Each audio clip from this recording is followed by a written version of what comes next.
തർക്കം മുറുകുന്നു.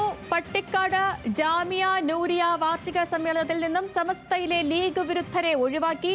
ഉമർ ഫൈസി മുക്കം, അബ്ദുസലാം ബാഖവി, ഹമീദ് ഫൈസി അമ്പലക്കടവ്, സത്താർ പന്തല്ലൂർ, മുസ്തഫ മുണ്ടുപാറ, സ്വലാഹുദ്ദീൻ ഫൈസി വല്ലപ്പുഴ ഉൾപ്പെടെയുള്ള നേതാക്കളുടെ പേരുകളാണ് വെട്ടിയിരിക്കുന്നത്. ലീഗ് വിരുദ്ധരെ ഒഴിവാക്കിയത് മുൻപും വിവാദമായിരുന്നു. ശാന്തകുമാർ വെള്ളാലത്ത് ചേരുന്നു. ശാന്തകുമാർ, സമസ്ത പ്രവർത്തകരുടെയും അനുഭാവികളുടെയും ഏറ്റവും വലിയ വാർഷിക സംഗമമാണ്. അവിടെ നിന്നാണ് ഈ ഒരു വലിയ വെട്ടിനിരത്തൽ ഉണ്ടായിരിക്കുന്നത്.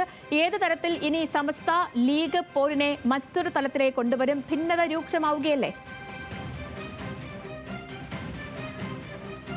തീർച്ചയായും ഭിന്നത രൂക്ഷമാവും തന്നെയാണ്. സമസ്തയുടെ നേരിട്ട് നടത്തുന്ന ഏറ്റവും വലിയ മതസ്ഥാപനം കൂടിയാണ് പട്ടിക്കാട് ജാമിയ നൂരിയ അറബി കോളേജ്. ഈ ജാമിയ നൂരിയ അറബി കോളേജ് എന്ന് പറയുന്നത് 2 വർഷത്തെ ബിരുദ കോഴ്സാണ് ഇവിടെ നടത്തുന്നത്. അത് ദക്ഷിണേന്ത്യയിലെ മിക്കവാറും എല്ലാ സംസ്ഥാനങ്ങളിൽ നിന്നുള്ള പ്രതികളുണ്ട്. ഒപ്പം തന്നെ ലക്ഷദ്വീപിൽ നിന്നുള്ള വിദ്യാർത്ഥികൾ അവിടെ പഠനരംഗത്തുണ്ട്.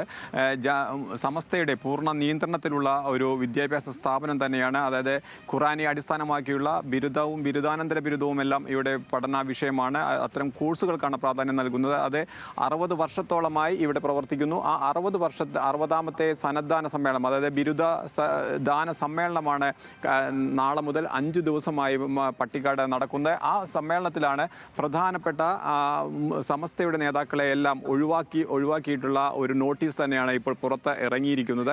അതിലേറ്റവും പ്രധാനപ്പെട്ടത് പാണക്കാട് സാദിഖ് അലി ശിഹാബ് തങ്ങൾ ഉൾപ്പെടെയുള്ള പ്രമുഖ ലീഗ് നേതാക്കളും മുസ്ലിം മതവിഭാഗത്തിൽപ്പെട്ട സമുന്നതരായ നേതാക്കൾ എല്ലാവരും പ്രവർത്തകരെല്ലാവരും പങ്കെടുക്കുന്നുണ്ട് ഈ സമ്മേളനത്തിൽ.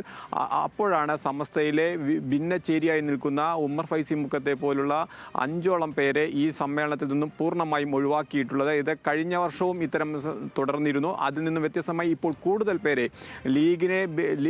ലീഗ് വിരുദ്ധരായി നിൽക്കുന്നവരെ ഇത്തരം സമ്മേളനങ്ങളിൽ നിന്ന് പൂർണ്ണമായും ഒഴിവാക്കിയിരിക്കുകയാണ്. ഇത് ലീഗിനകത്ത് വലിയ ലീഗിനും സമസ്തയ്ക്കും ഇടയിലുണ്ടായിട്ടുള്ള ഭിന്നിപ്പിന് കൂടുതൽ വ്യാപ്തി വർദ്ധിക്കുന്നത് കൂടിയാണ്. അതുകൊണ്ട് തന്നെ ഈ സന്നദ്ധാന സമ്മേളനം പൂർത്തിയാകുമ്പോഴും ഇവരുടെ സമസ്തയിലും ലീഗും തമ്മിലുള്ള തർക്കത്തിന് യാതൊരു അയവും ഉണ്ടാവില്ല. അത് കൂടുതൽ വ്യാപ്തിയിലേക്ക് പോകുന്നു എന്ന് തന്നെയാണ് ഇതിൽ നിന്നും മനസ്സിലാക്കേണ്ടത്. സേതു, ശരി. ശാന്തകുമാർ വെള്ളാലത്താണ് വിവരങ്ങൾ നൽകിയത്.